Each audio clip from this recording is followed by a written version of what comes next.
Welcome, cadets, to Starfleet Academy, a Star Trek podcast by Phantastic Geek. My name is Matt, and all rise for Admiral Pete. Hello, Pete. We lack a lot of enzymes. Starfleet Academy, a Star Trek podcast by Phantastic Geek for episode 109, 300th Night, comes to you now via Space Salsa. And just a bit of fleet news before we launch into this episode. Pete, from an Academy series that sometimes has the beefcake, chiseled muscle dudes, take us to Star Wars, where we've been seeing the same thing. Yes, earlier in the week, Matt, what was purported to be an image of the Mandalorian and Grogu's live action Rhoda the Hutt was actually AI, and then we got the real thing. It's funny how sometimes, nay, maybe twice in the last week, Sizzle has precluded the actual thing, and then the actual thing comes because now Sizzle is out there. Pete, I would like to say this. I'm glad that they are finally showing the Hutts that are all buff like the Yous and the Me's. Voiced by Jeremy Allen White. Can't wait to see how this is going to go down. Matt, the Mandalorian and Grogu continues to be underestimated. I would agree, and I know that there's kind of Hollywood industry whispers out there. Oh, they're actually Lucasfilm and Disney are actually excited about Star Wars Starfighter much more than Mandalorian and Grogu. Here's the thing about Mandalorian and Grogu, okay? They are everybody, you know, just in terms of like, oh, you know, it's the guy in the mask and the cute green baby. I think there's wide national and international appeal, and you're going to see that at movie turnstiles this summer. Taking it to Marvel, Matt, we're in a wait and see mode right now as the Daredevil Born Again Season 2 screeners are due any day ahead of its Tuesday, March 24th return.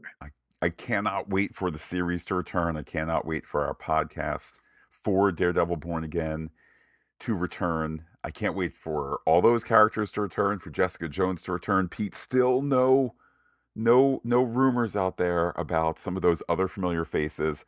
I'm hoping for Luke Cage. I'm hoping for I'm Misty seeing Knight. Mike Coulter chatter. I'm not seeing the other guy. I would not bet on a full Defenders reunion, but Pete, maybe the real Defenders are the ones we have in our hearts. I don't know.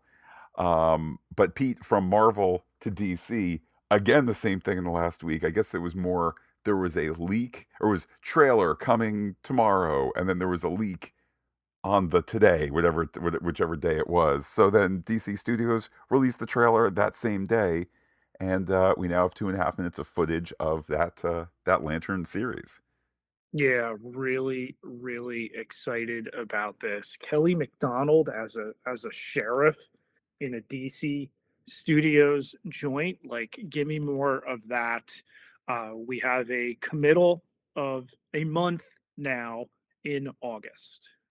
And if folks, the plot that they are previewing seems a little nebulous and kind of, so like, what exactly is it? It's just these two guys are going to like fart around in a pickup truck.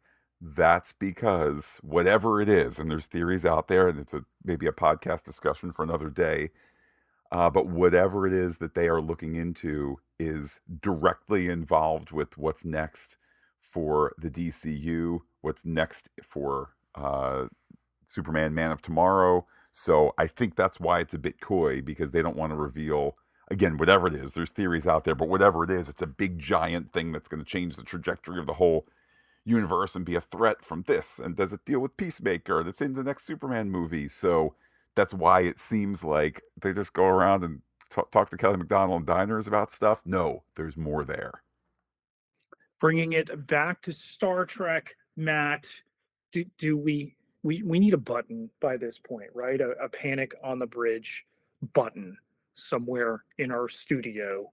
It's a default setting practically that people are terrified that, first off, the information is inaccurate. There is no Star Trek in production for the first time in 10 years. Star Trek has not been in a constant state of production for 10 calendar years. That is patently inaccurate. Yeah, and if you read a phrase like in production in an industry publication, Hollywood Reporter, Deadline, Variety, and so forth, that means something different than it means for all of us, the lay people. There's pre production, getting ready to shoot, production when you're shooting, and post production, all your editing, sound effects, music, etc. So, yes, right now there's no Star Trek actively in front of cameras in production, but When was that's, the last time, Matt, Star Trek was not, quote, in production? I mean, probably last summer. December. Okay. So now, if one wants to make the clicky headline claim, nobody's working on new Star Trek right now, um, yes, maybe aside from some far off development stuff, whether it's the Tawny Newsome workplace comedy series, if there's whispers about a legacy Captain Seven series, like, but that's not like great. Work, staff up a writing room, hire an art department. Yes, it's true. That's the case. Listen, there's a reason Academy shot not quite back to back, but shot 2 seasons so quickly. There's a reason Stranger Worlds came back for its fifth and shorter and final season so quickly. Well, there are several reasons. First and foremost is we have a backlog of Star Trek to work through while, like it or not, with the corporate change in ownership, like some of the decisions David Ellison and company have made, or don't like it, be worried like me that maybe David Ellison is going to shut down things like CNN and shows that have people with different kinds of people from different kinds of backgrounds. Those are all concerns to have. But right now, we have season 2 of Academy next year. We have season 2 of Strange New Worlds next year. Season 4. Pardon me. See, yeah, This year. season 4. Yeah, you're absolutely right. Season 4 of Strange New Worlds, let alone season 5. So look, the change in ownership was a long time coming. The fact that there's now the added Warner Brothers purchase, okay, I don't know if that helps or hurts Star Trek. I know this, Pete, in the Wall Street quarterly presentation that Paramount Skydance did in the last week, Star Trek was mentioned 5 times.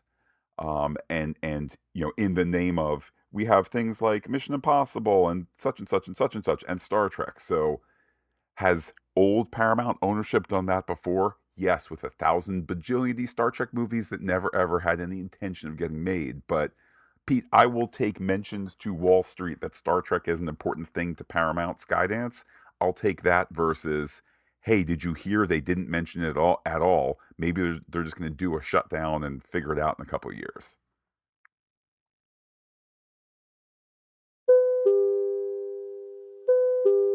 And now class is in session. It's year's end at the Academy, and Captain Ake records a personal log on 300th night, the official end of their first academic year as cadets revel in the halls of the Academy. Genesis finds Darum amongst the revelers, and then Sam. On the bridge, Ake sits in the captain's chair at warp en route to Beta Z to rendezvous with the fleet and dedicate the Federation's new seat of government. She notes how things are just starting to return to normal for the cadets, looking back at all they've accomplished.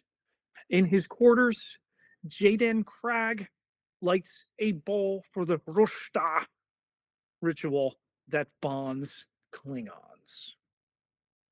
We in this ceremony step away from the past and embrace our new family. Welcome home. Caleb thinks about mom and his hope for home. Jaden sips, passes the bowl, as kids apparently do. Each cadet takes the oath and drinks. Well, of course, Sam does not drink. She takes the oath, though. Genesis wonders if they should have a Klingon only room policy next year, but Sam actually wants to room alone, grab that single. Caleb is reluctant to drink, and Darum says to drink up and join the family. Yes, it's Darum saying this. He's got an arc, Pete, but Caleb simply can't do it because I think he knows this is a Caleb episode, and he walks. Yes, leaving Darum to do it for him. In the turbo lift, despite the festive atmosphere, he is joined by uh, Tamira as she is headed someplace within the academy, and the awkward silence lingers. Pete, I don't want to see any chatter online about how this turbo lift ride takes longer than it should. It did vaguely cross my mind. This is a concern that goes all the way back to the first time there was an elevator scene in anything, and many Star Trek.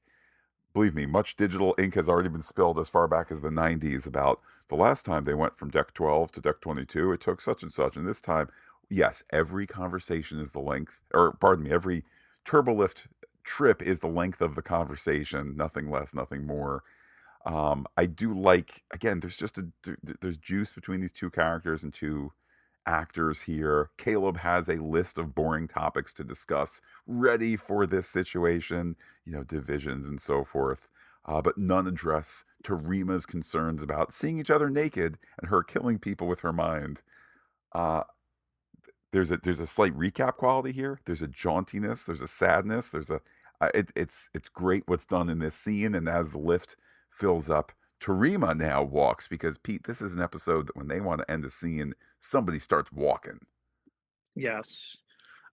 We cut to the chancellor's office here where Ake and Kelrek meet with Vance, and it's about what happened at our remote starbase J19 Alpha.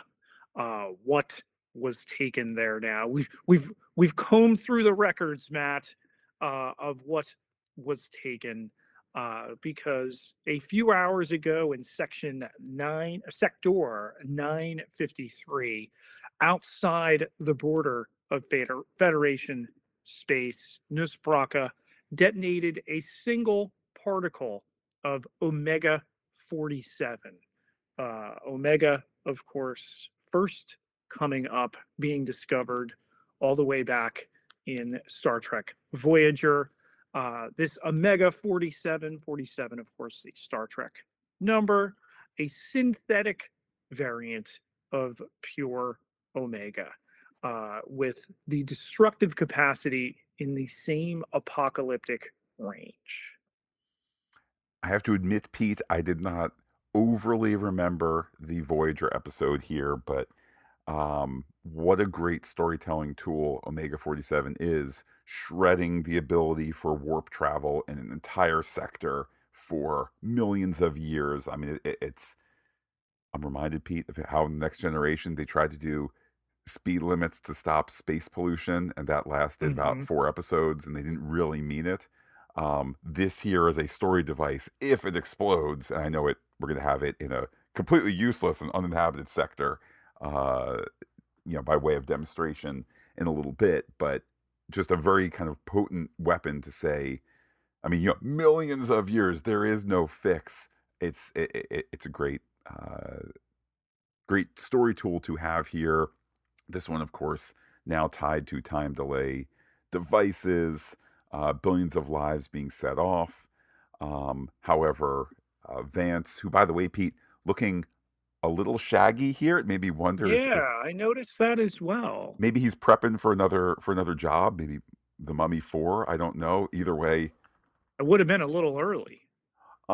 yeah, yeah. Either way, again, I would just assume he's working on something else, and if he's not, he's just there. He is shaggy, slightly shaggy Vance. You do you, bro.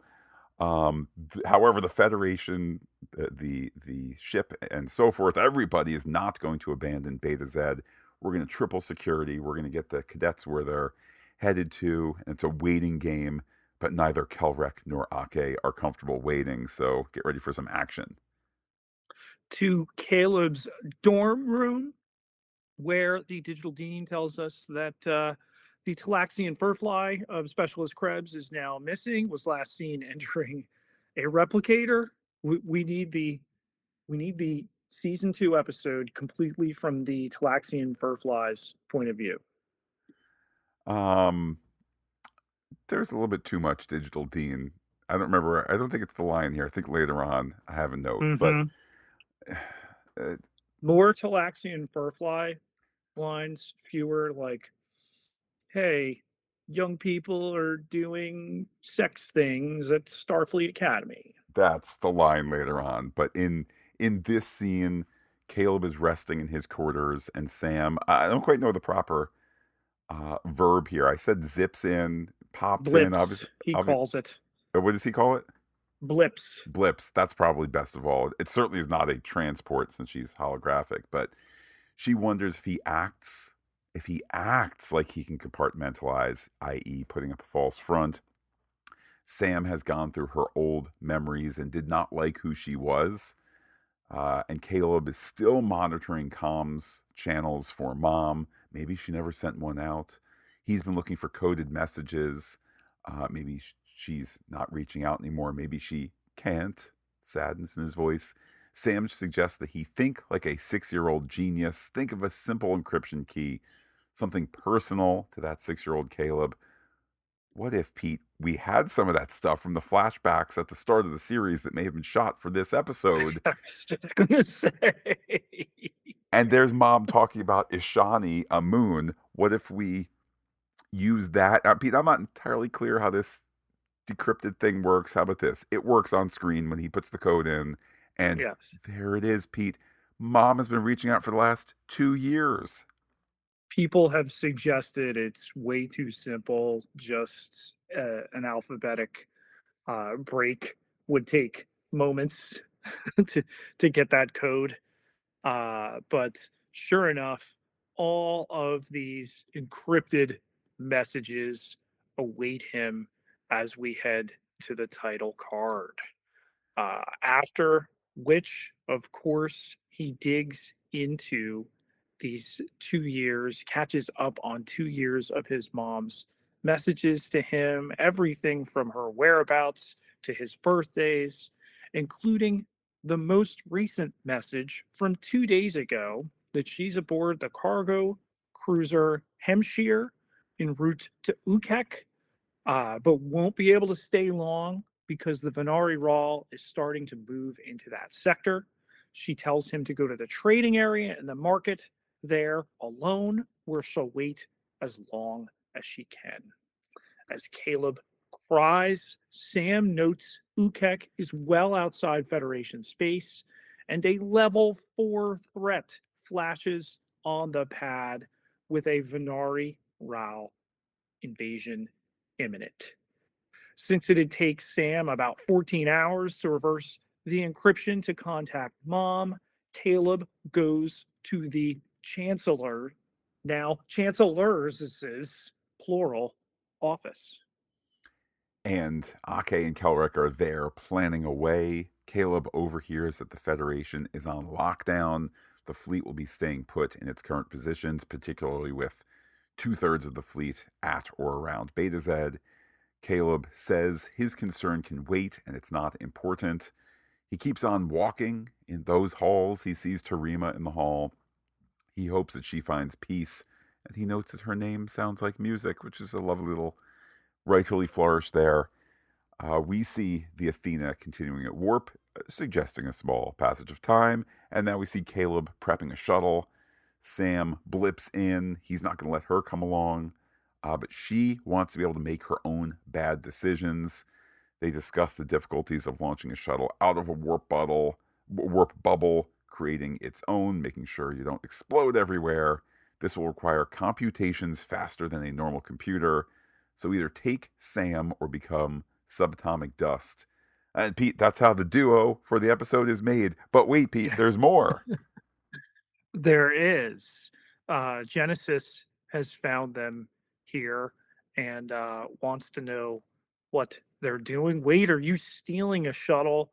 And Sam comes with all the information that Caleb's mother, Anisha, is on uh, Ukek about to be swamped by the Minari Rawl.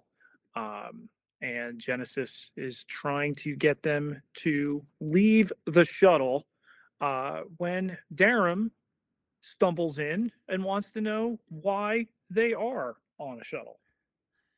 Yeah, I love that he is still tipsy from the Klingon booze, which is to say, Pete, a a want of the scene is we know why Caleb is going. Why would anyone else join? Okay, Sam is there for calculations, and Genesis is there to kind of manage the situation. And in a moment, will want to leave, but she has to stay. And Darum is so drunk because his body can't break down the alcohol.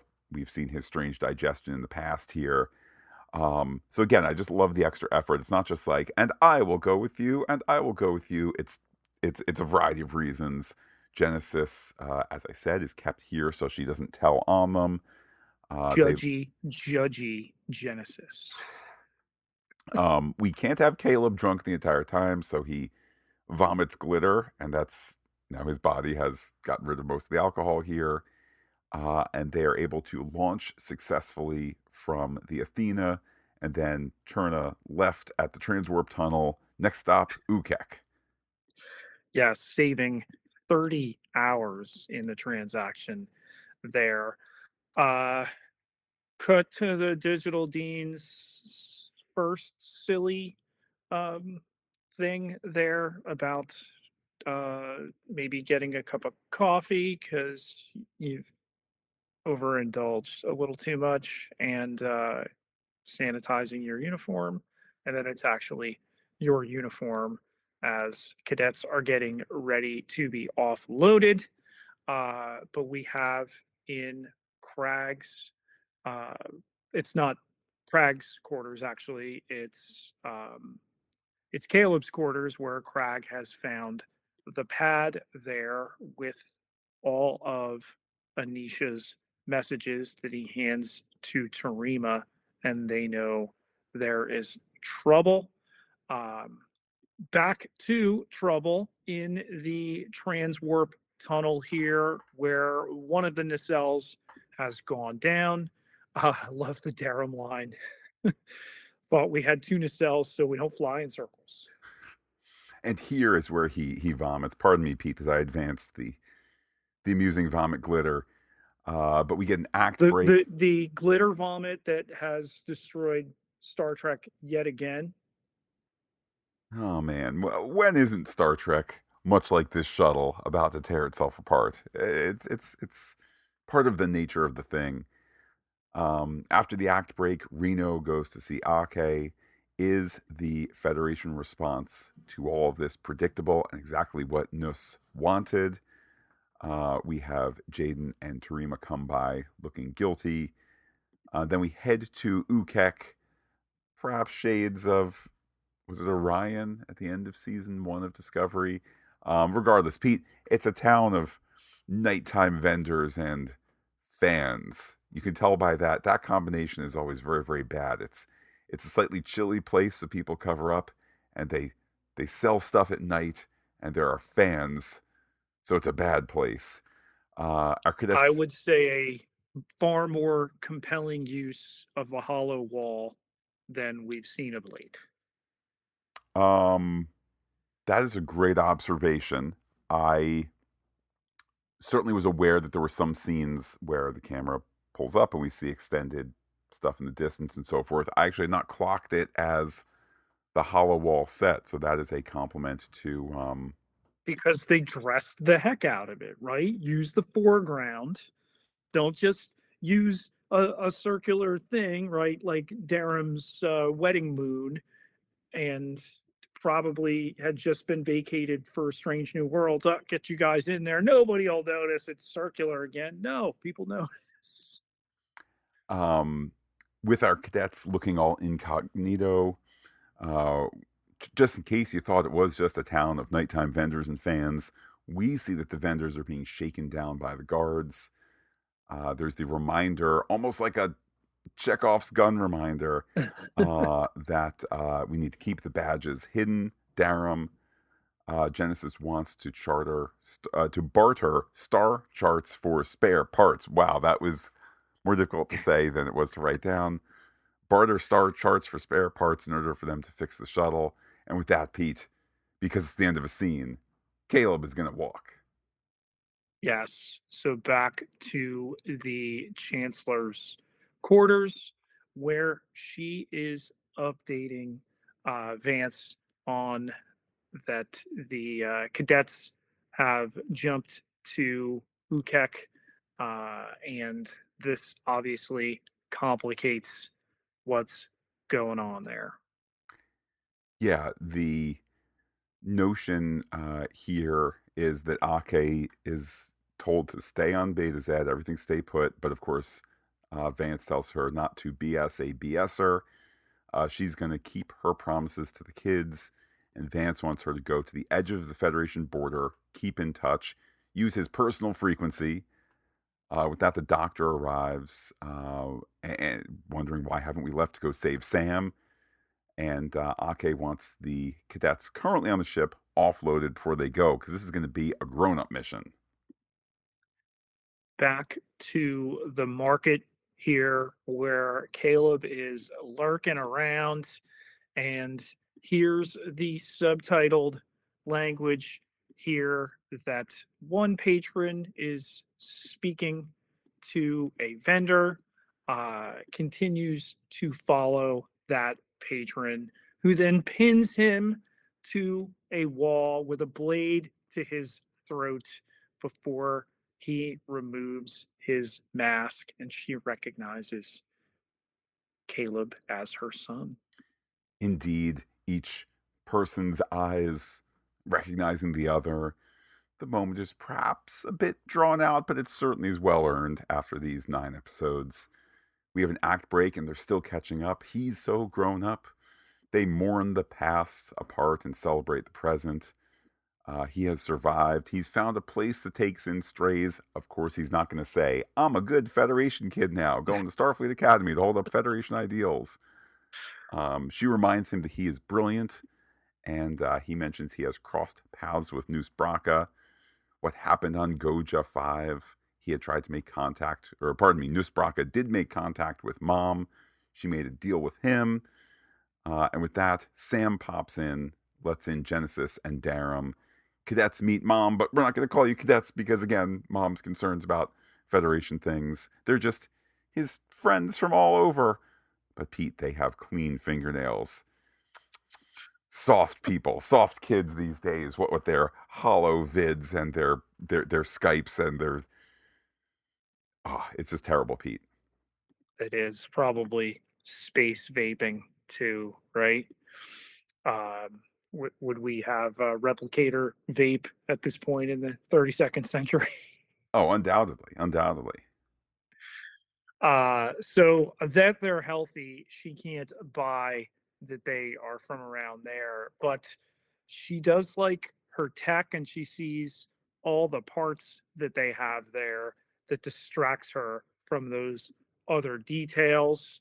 But we go to the bridge of the Athena, where Reno explains we're about uh, to reach Ukek there. Um, and the computer says that there is no sign of the cadets shuttle. Then all of a sudden, there are two cadets showing up on the ship. It's Jaden and Tarima. Explain yourselves. No, don't. No, do. Tarima says that the air pressure had been slightly increased, which blocked life signs. That is a design flaw. Which also I'd like to say, Pete, it's kind of a BS story reason, but the fact that it's like, oh, there was a mistake in the ship. The ship is still fairly new, I guess. It's a design flaw that they exploited. That's when I was like, okay, fine. If that's your excuse to get them on there, sure. All sorts of, I mean, don't we all work in buildings that can't ever have HVAC working properly? It's hot in one room, it's cold in the next. Like, you want to tell me, oh, the sensors have a little thing that the kids discovered? 1,000%, even in the 32nd century. But now Ake has two more people to protect, and she sends them to her office for keeping them safe. and back to the mission to find that missing shuttle. Yes. Back down on Ukek here, Anisha shows her worth, the ability to work on the part they need for the shuttle. Uh, they don't have a tri-axulating relay, but she has a mono-axulating relay that, of course, they'll use some programmable matter to come up with more axles and do that back on the bridge of the Athena, looking for our cadets here. And Ake sitting. We've seen her sit unusually on the chair. That's one thing, right? I don't. I think this is the first time in the history of Star Trek we've seen somebody sit on a control console. Luckily, there's fingerprint ID and not butt ID. Um, there is no word from Vance, who of course cannot give a direct order that Ake would then have to refuse. Uh, Hence the lack of dialogue here. There's an implied mission, and they warp into Venari Raw space. We go back to Caleb and friends who have heard that the Venari Raw have taken over the planet. Non-citizens need to get out in an hour, and Mom is going to go hither and yon to make sure that she can account for two spots. That's herself and Caleb. The cadets are surprised that he is leaving with Mom. It's not like he can take her with them. Mom hates Starfleet. The other cadets need to go. All this abandonment here. He never needed the Academy or any of them. And Darum calls Caleb a coward. Caleb calls Darum a clown prince, which is probably well earned. Notes that Genesis is selfish and insecure. And Sam, he can't even get it out before Sam hugs him and holds on, calling him full of baloney. Sam notes that Caleb works hard at being a mess up little kid, not a man of his own. And it's a great scene of tension. It's a great scene of truth. And it's a great scene, ultimately, of affection. Directed by Star Trek veteran Jonathan Frakes, and in anybody else's hands might have come across as a little cloying. But this is tremendously written, it is tremendously acted, and it's a really earned scene here. Uh, eight and a half, 8 3/4 episodes in, where I cannot believe how much I care about these kids. The three try to beam out, but they get cornered by guards. Identify yourselves, rah, rah, rah, etc. Mom pulls Caleb aside, but Caleb cannot leave his friends. The cadets, the other three, are cuffed and getting questioned in the town square. Darum is roughed up a bit. It did make me wonder, Pete, and maybe too much is going on too fast for them to even have a line of dialogue here. But you'd think that the Darum who can walk outside in space can also get punched in the face a little bit easier, but fine, he doesn't want to reveal that side to himself. It was just a passing thing of like, he's not really as human as he looks, and they're not doing anything with that. If so, that's fine. If he's keeping his cover, that's fine. But where did you get the Federation components? Um, Caleb is ready to walk again. Mom is then the one who approaches the guards, talking about how these kids came in on a transport, not that mysterious shuttle. Maybe this cover will work.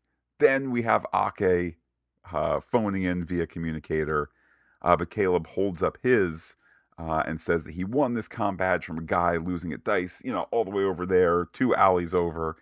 And as Caleb addresses the guards, I really like that he's actually giving coded info to Ake. Caleb thinking on his feet. He's your street urchin and so forth. And it's a really nice moment. It is, and they're trying on the bridge there to figure out what they can do. They can't transport at this range. So Matt, Ake proposes they alter course and pull a Kumau. Did you get that reference? Pete, that's a reference to a Star Trek Discovery episode where Disco and another ship did this low level approach razzle dazzle moment. I think you are referring to Captain Raynor's Antares. There you go. We go. We have the Athena warping in. Mom is added to the transport list. Um, Here again is the reference to debris being in the way, hence they have to do this special move. We go back to the planet. Mom phaser blasts a bunch of baddies, not before getting hit herself. More security comes in, ready to take them. With that, then Pete, the sky booms and the winds howl. It's Athena flying on in. Lights shine.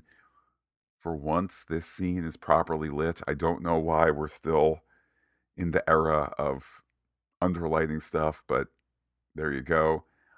Maybe that'll be David Ellison's note. Maybe he'll say, Alex Kurtzman, I want everybody back. Your entire team, it's all great. You've explored different corners of Star Trek. Some have been more successful than the others. I like what you're doing here, but listen, we're going to give you 20% more lights because when craftspeople make things for the screen, we want people to be able to see it on their HD screens. And once we move it all over to HBO Max, Yep, it'll work more please. consistently. Quick tangent, Soon. Pete.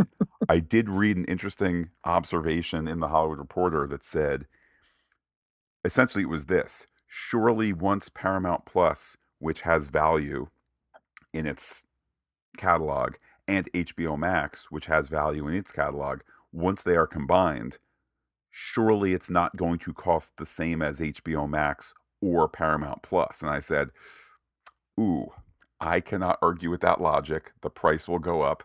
Hopefully it does not double, but be prepared. Be prepared for that email, everybody, when Paramount Plus will be sunsetting. Pick whatever date, January 1st, 2027.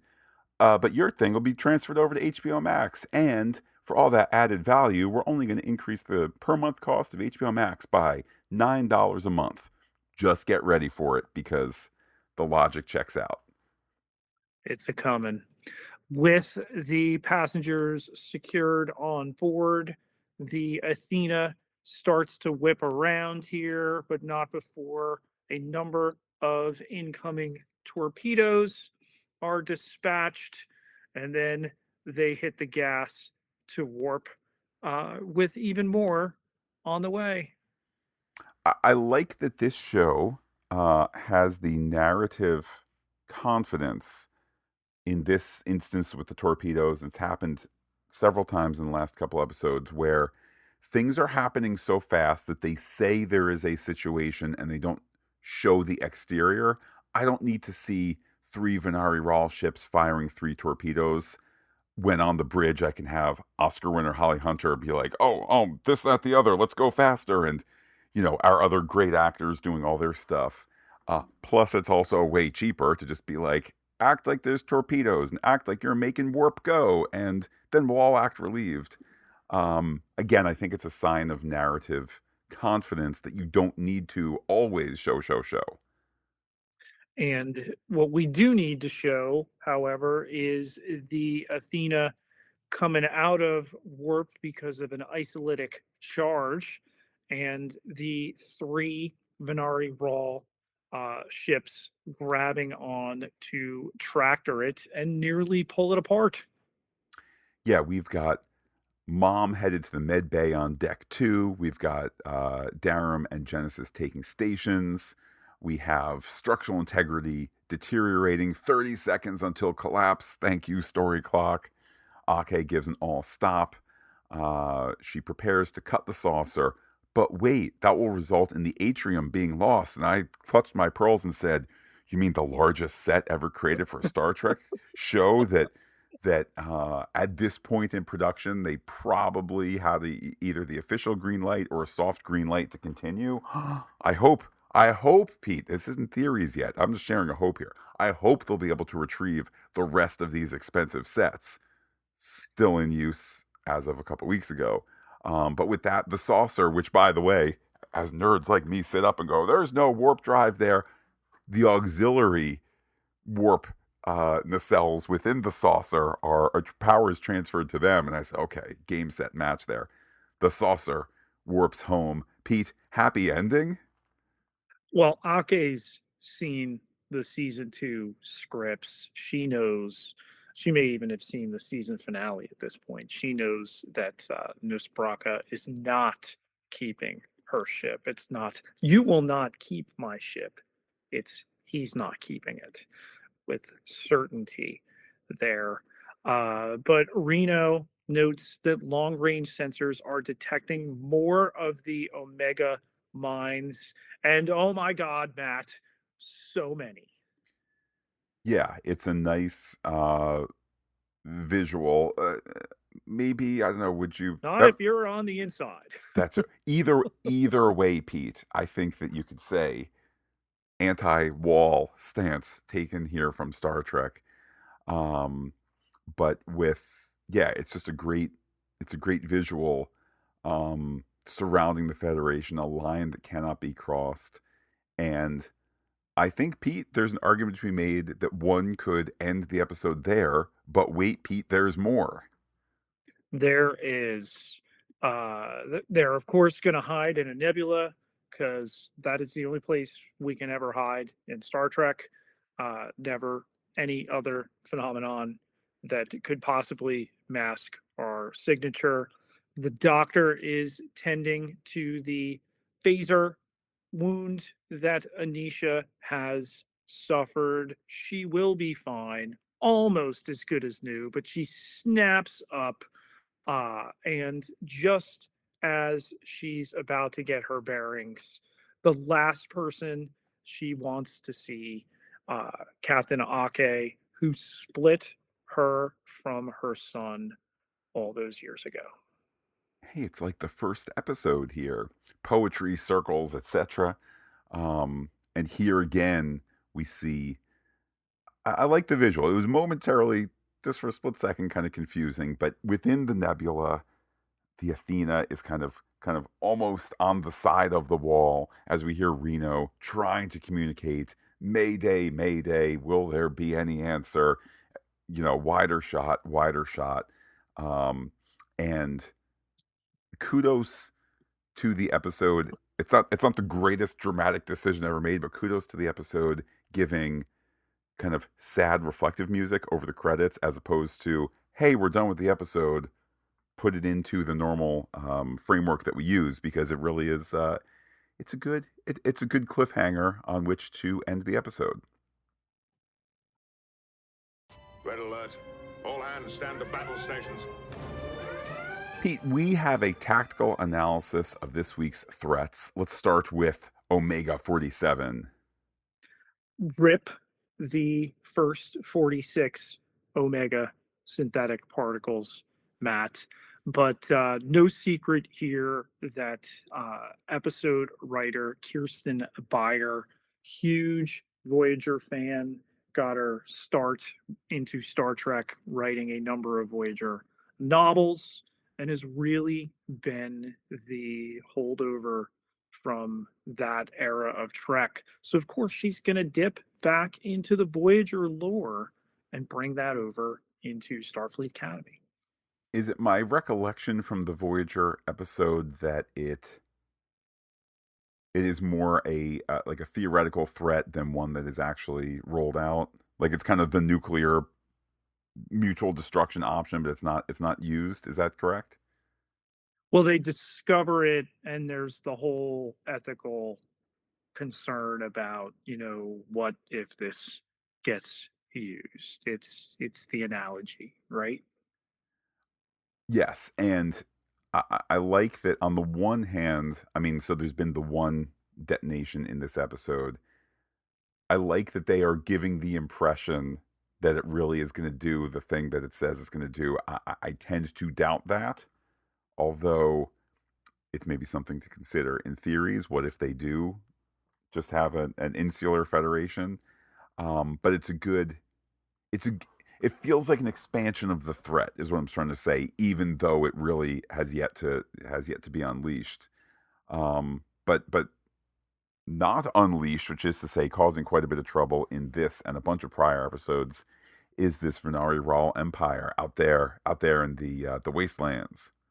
First time we've heard it referred to as an empire, right? Before, kind of had the the makings of a pirate group, but perhaps now that Nus Braka, the great Paul Giamatti, the most wanted man in the galaxy, he's got this tech that was stolen from the research starbase there, the experimental weapons, and truly giving him the ability to be an emperor. Yeah, I mean, clearly he has those aspirations. Maybe Pete, we should have seen it coming. What with his attraction towards tacky jewelry and terrible food, but yeah, here he is. Um, I can only hope that this is not like a mild typo or something like that. There'll be, which is to say, it'd be really fun if in the next episode he is there presenting himself as the Emperor of the Venari Raw, expansion or whatever it might be, and we could have some, some addition to his baddie resume.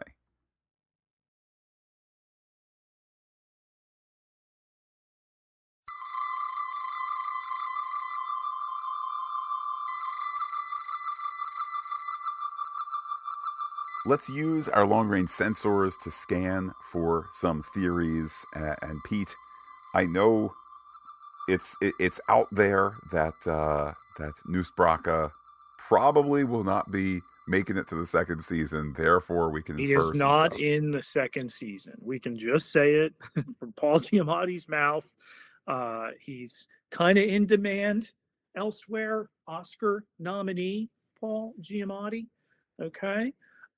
They went in a different direction for season two. Um, we don't fully know the fate of the character as he does not appear in this episode that Jonathan Frakes told us beforehand. He didn't get to direct them. Okay, he'll be in the next episode. We'll find out. Do they kill him off? Do they leave him out there? Seems to suggest that he's left out there, given that Giamatti has said, "Hey, I could come back if there's more. If anything, Matt, it's a reason to renew Starfleet Academy for its junior year so that Giamatti can return." Yeah, which I mean that would be great. Pete, I've been bringing it up all series long, so 90% through the first season, I'll say, even if Giamatti were to come back as a different character, different prosthetic, boy, you sure look like Nus Braka. Yeah, I was hearing that all last year. It was terrible. I'm older than he was, that kind of thing. But I do like, even though I didn't love this episode, I think that narratively we're getting in large part, not even large part, we were presented with, I wish I could find mom, at the beginning of the first episode. Clearly they tightened that up with the filming. I don't remember how official it is, but we had certainly inferred that the first 15 minutes were done in conjunction. The first 15 minutes of the series, the flashback from when Caleb was 7, was shot during this Mm-hmm. episode. Um, so we have that as a payoff. We have a really compelling threat. Okay, it's another threat to like the Federation and kind of sort of the galaxy, but I also appreciate it's not like the entire galaxy. It's Federation versus baddies. Um, and it's a compelling threat indeed. Pete, if it wasn't the Federation is in peril, I probably would be complaining. Who cares if you save all the plants on such and such planet? Why aren't there bigger stakes? These are big stakes here. They are, and the idea that they could cut off the Federation from everybody else, essentially recreate the burn, right? And that the Athena is stuck on one side and everybody else stuck on the other. A lot of people predicting, Matt, that there's only one ship that could go and rescue the Athena's saucer section. So let's dig into that. Do you do you, Pete, want the USS Discovery to appear at the end of this first season? Is that too closed a circle? Is that a reminder of the familiarity of the fleet, the Star Trek universe? What are your thoughts? I do. I just don't know how they're going to negotiate who's on the bridge, right? It's not going to be Burnham. Uh, do you stick Tilly there? We've established she's in one episode. Do you grab Saru? Would he come back and day play for this? Seems about right. Get in the costume.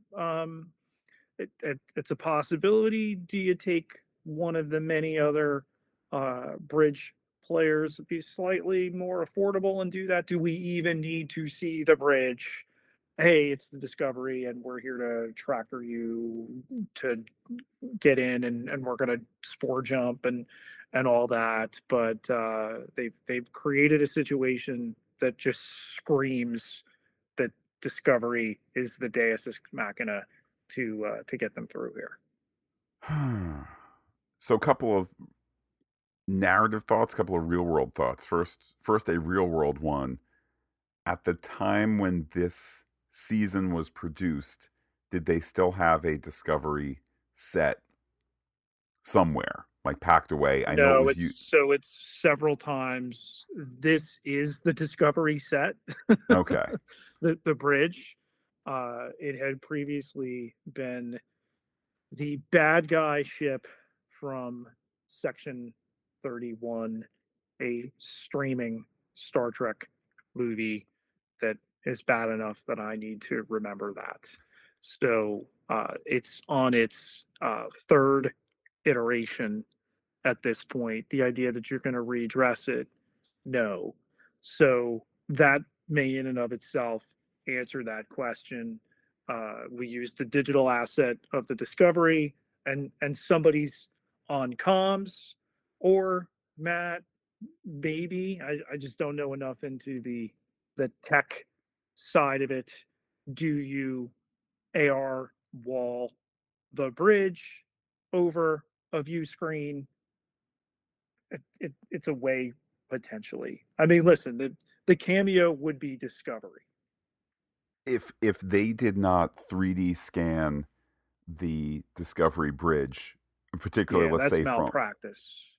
yeah, I mean, because, I mean, heck, Pete, they did that in the Next Generation for the really excellent Star Trek Next Generation interactive technical manual, which was kind of like a video game, but they use these, um, it wasn't exactly 3D, but they used these 3D esque brand new cameras in 1992, etc. So if they could do that back then for a computer game, they could do that now with much greater fidelity. I think the iPhone Pros have a lidar. Like, my point is, it is super easy to do with. If you're spending it for TV production, you absolutely can do some kind of 3D scan. Um, in front of which, whether it's AR or green screen or whatever, in front of which you can put a person to say, here we are. Yes, Discovery's here, Um, I would welcome it. Narratively, I would welcome it. I think on the one hand, I might be worried about, like, do we want the other show to save the day in this show? And again, it's one Star Trek, I'll say, timeline. Here we are in the 32nd century. It's the one ship that could get around this problem. It just seemed it would be welcome. Um, it would just be it would just be welcome. Pete, you use the phrase Deus ex machina, which I think is how it could be used. Sometimes the idea of Deus ex machina is considered to be cheap. I would say not when it's well done. And if the only ship Hmm. that could solve this thing is the Discovery, then it's just fitting. It's not cheap. Yeah, not pejoratively. Like this is the. It's not a MacGuffin, right? Like you need the device to save this, and it that Starfleet Academy has its roots in Star Trek Discovery. I'm fine with the use of that. You want to say that, okay, instead, hey, the refit spore drives on these others, but they'd pretty much come down on the idea that they weren't going to spread the spore drive throughout the fleet or even to duplicate it, or that it couldn't be done because we needed a pilot um, who could navigate the mycelial network. Um, So you have them jump in, you have them grab them, you have them jump out. I'm really interested to see how they're going to navigate it if it's not Discovery. And yeah, it'd be nice to see that ship. It's the Enterprise of this era, right? Like it's not the flagship, but it's the thing that obviously we come to recognize. Clearly, across these 9 episodes, there's been the desire for character arc and character growth. Do you would you anticipate any character ends, particularly Pete? Not that I'm rooting against either of these characters, but an episode where once again, uh, no Commander Thok, and once again Jaden very much on the sidelines. I don't know what's going on there. Again, whether it's illness on set or whether it's latex allergy or scheduling issues that predate your contract for Starfleet Academy or whatever it is. But it's kind of weird that they seem not to carry a full complement for everything here. So, any thoughts on characters that maybe don't make it to season two? The only one I'm worried about is Mom. Um, and really that comes out of a call for conflict, right? That she's going to have the issue with Ake having broken her and her son apart, separated them, something that she's never seen the regret out of Ake. So obviously you'll resolve that. But if something were to happen to Mom, what that would do to Caleb in the interim between seasons 1 and 2. Yeah, I feel like in the reductive demands of drama, narratively, Caleb cannot have two moms. Now, Pete, we live in a world where two moms, fantastic. This, that, the other. That's not what I'm saying. I think that if Caleb needs a loss, or if Caleb needs which world do I live in, the world of on the run vagabond, or center of the Federation, superhighways, something's going to have to make him choose one versus the other.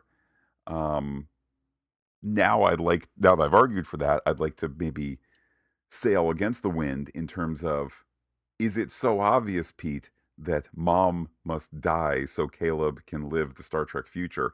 Is that maybe so obvious that they're like, it's too obvious, let's come up with something like Mom sees the good in the Federation after all, and she will continue to recur? Or do they just do something that isn't the most obvious, here of a thousand faces, the parent must die so the child can become a grown up? And you have to deal with surrogate evil dad too, right? In Nus Braka. So he'll be in the season 1 finale. I'm interested how it all shakes out, and it's got big implications for Caleb. It's got big, huge stakes otherwise, which I don't think we would have expected at the start of the season that the two-part finale was going to have such a big scope, and it only speaks to how well they've handled this show, Matt. That surprise, the ratings continue to be up despite all the doom and gloom. It's like all these people lay their YouTube 47 mines, and they may go off, but they're not damaging subspace to prevent transmission of this show. Yeah, there was an article in the last week talking about here's how it's doing well on the you know uh, Paramount slash Prime portal in the UK, and this and that the other. And it did cross my mind, Pete. HBO Max is not strong, is not particularly strong outside the United States. So that's a growth opportunity there. And look, we love to throw, I was going to say throw rocks. We love to tell the truth about the problems with Paramount Plus as an app. Um, it has already expanded internationally. Pete, I must confess, I don't know how successfully, but they have a very healthy subscriber number. worldwide, and it is possible that Star Trek is more valuable to HBO Max plus Paramount Plus, that whatever you want to call that, whatever that merged app is. It's possible that Star Trek brings more pluses because now it's a greater global streamer than it might right now, where for Paramount, on Paramount Plus, maybe Star Trek has reached um uh maximum soak, and it's not going to grow anymore. And you say, okay, so what does that mean? Is that good? Is that, blah blah blah? But you combine the two together and you go, oh man, come for the Star Trek, now stay for the Lanterns. Come for the Star Trek, stay for et cetera, et cetera, that's on HBO Max. So Pete, maybe the old Star Trek is not a gas completely yet. 300th night, Matt, help me with the math. So they're done with a year of school. This is not a 180-day academic year. They've had 300 nights. Are there no weekends? I'm just confused on the time passage. We had a fall semester, we had a spring semester, 150 days each. There's no weekends, there's no time off. Um, First of all, I would be okay saying, hey, they get summers off, right? That's the other 60 days. Um, to your question, um, I don't think there are classes every day. If you want to say part of being in the academy, just like part of being in Starfleet, is it's not 9 to 5. I mean, yes, you have a duty uh, period, duty session, 8 hours, whatever it is.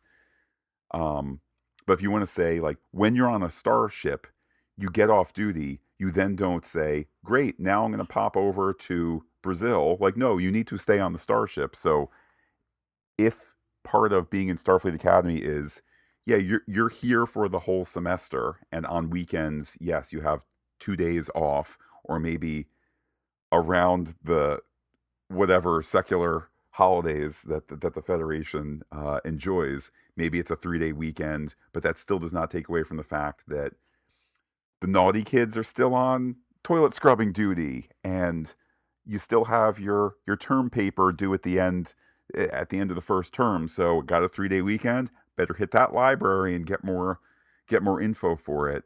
Um, so again, Pete, I don't want to work 300 straight days without going home, or I don't want to have to live at Starfleet Academy for 300 straight days without going home.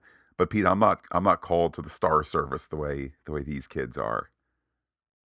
While we had a big episode for Caleb, Sam still continuing to navigate some things here. Has put in for a single uh, dorm room next year, needs a change. And then the fact that she called Dr. Dad. I think that a common thread from this whole discussion ahead of next week's barn burner season finale, who will live, who will die, what's the fate of the Federation? It's interesting that our focus is character moments. And that's not because, like, oh, I don't think they're actually going to destroy the Federation. Like, that's any one of these any stories, right? The James Bond baddie is never going to actually destroy the entire world. But here we are focused on these character things, and not because we don't buy the threat or believe in the threat, not because they're lacking a full-faced bad guy. Um, it's because, yeah, for Sam to go, for us to meet her when we did, and then now she's got a dad. That's a lovely arc there, and I'm not quite sure what their plan is for next year. Her in the single, does she take it back? I mean, I think, Pete, it's conducive to these stories to have people rooming together and all that, just because you get, oh, in this scene we're going to talk about the the science assignment due in class, but you get different characters discussing it, who are all rooming together. But I don't know. It's a sign of how we are invested in all these characters growing. If there's any reason for Mom to make it into season two, Matt, it would be so she could take off this awful wig. Yeah, the wig is a weird choice. There's the scene partway through the episode where she's got not just the face covering like nose to chin, but she's also got like the shawl over her head. And I legitimately was like, why is she only showing one eye? Who made this choice? Why is there only one eye poking out? It's actually that the other eye is in shadow, to which I would say it's many people's jobs to make sure that the image on the screen makes sense. Um, so it's a weird bit of presentation that she's given here. Maybe Pete, maybe you bringing up the wig, maybe that's the ultimate spoiler Pete moment here. Is it because at the end of next episode, the wig comes off because we get 2 months later, and it's people coming back ahead of the new semester starting, and there she is with her long natural hair, and she's like, "I'm so glad to now be the logistics and alternative thinking professor, or the tactical whatever professor, or the history of the world outside the Federation, whatever it is." Is there that sort of thing? Maybe that's why the wig is so bad, Pete, because they're imagining a world where she has no wig. It just feels like they went to the makeup department and said, "All right, you got a Vulcan wig we can stick on her. Great, here you go, because we need to show that time has passed." Um, just calling it as we see it there. Um, the whole idea too, though, that this 300th night is debauchery at the academy and people storing themselves and others in places that they should not, and overdoing things. Like, listen, celebration has always been part of Star Trek, but the digital dean use has not been great. No, and let's just have less in season two. Simple as that. And if it's a case that you had him record, here's what I suspect happened. You probably had some pre-established lines, and then you probably gave him a bunch of different stuff, whether it's the Talaxian flea fly or whatever it Furfly. is, or just a bunch of things where you go, oh, okay, we need some sort of transition to get people out of the scene. Oh, we have him saying, please exit to your next class. Um, but it's too much. I think they're a little too enamored with the fact that they got Stephen Colbert being so cheeky. It's just not in fitting with the professional place that is Starfleet Academy. So yeah, let's just have less of it season two. Simple solution. With that, let's open hailing frequencies. Hailing frequencies open, sir. To Twitter or X, if that's your thing, we go, Pete. And for the poll, this might be the final Star Trek outing for Jonathan Frakes. So, how many Rikers would you give the episode? Would you give it one Thomas Riker? That got 0%. Would you give it two clean shaven Rikers? 0%. Three bearded Rikers? That got 50%. Or four full jazz Rikers? That got 50% as well. So, plenty of Riker here on the poll. Pete, what feedback do you have? On the Phantastic Geek subreddit, Matt Cultural Cress 5094 writes, "Solid episode. I'm waiting for part two before sharing any deep thoughts. Loved seeing the background Morn species and 32nd century Ferengi.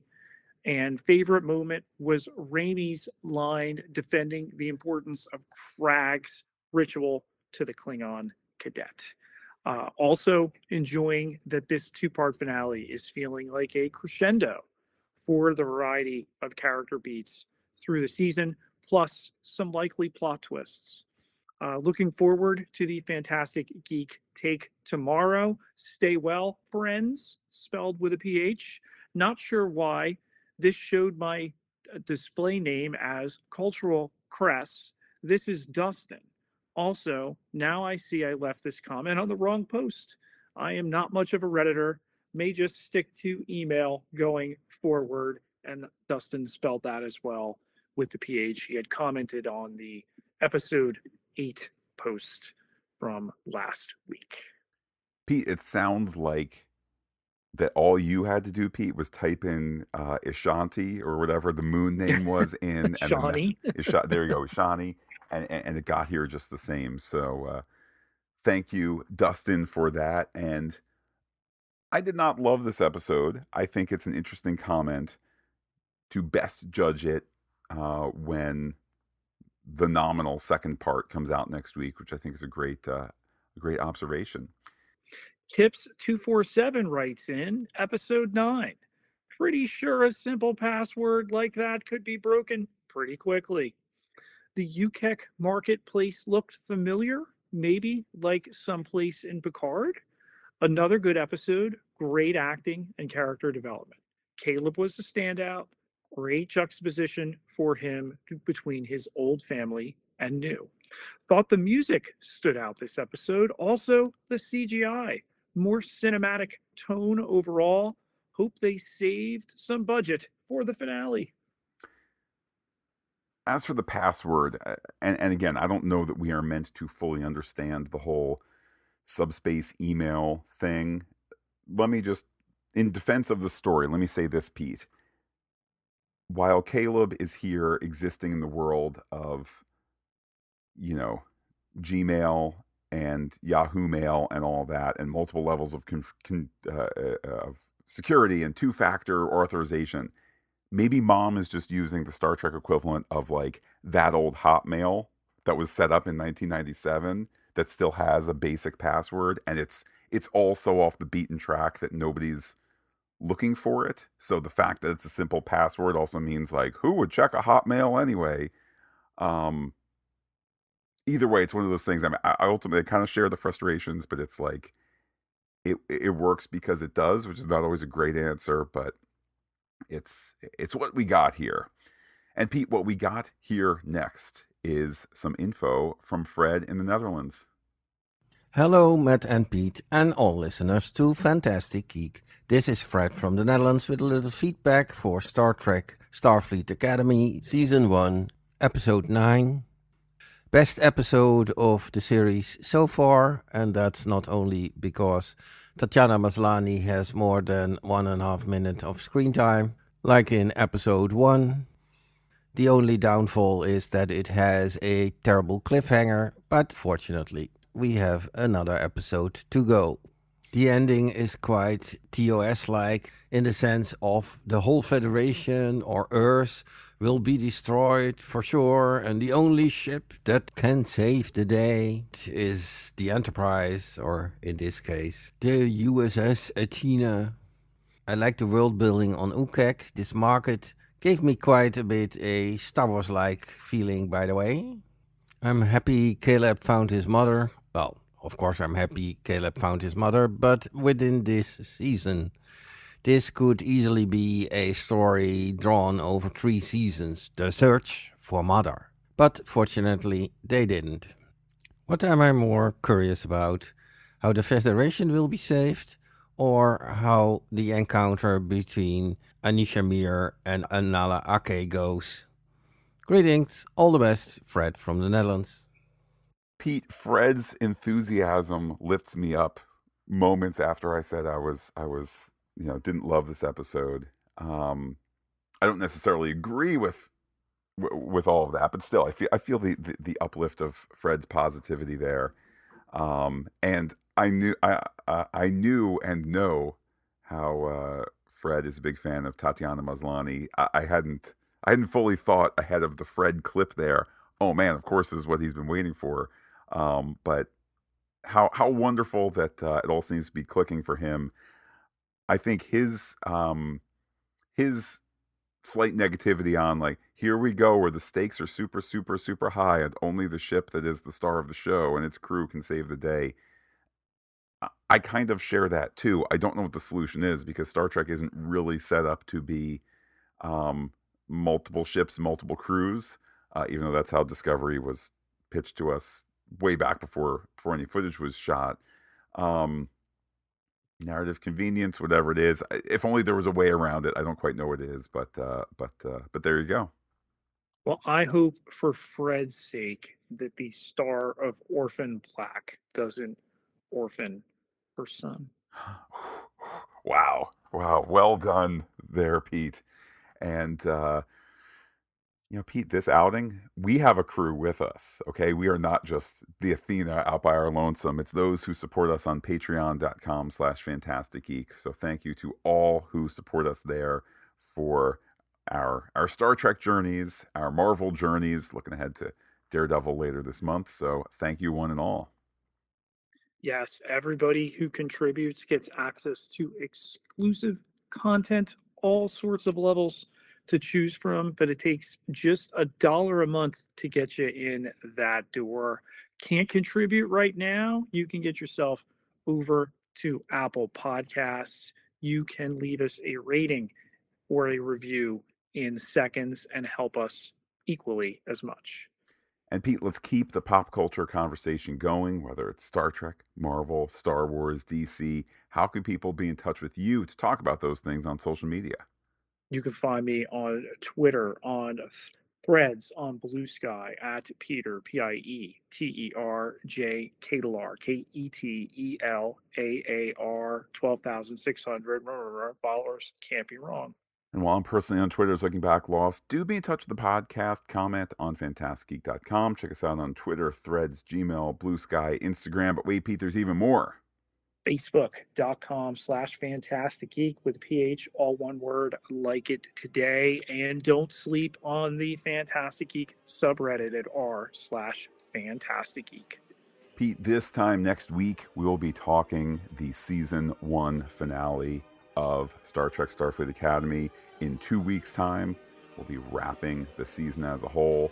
And the weekend after that, into the world of Daredevil, probably a Daredevil preview in between as well. So exciting times, whether you're here just on the Starfleet Academy podcast feed or on the Pop Culture podcast feed, where everything else always ends up as well. So with that, I will say adios to all listeners and give you, Pete, the final word.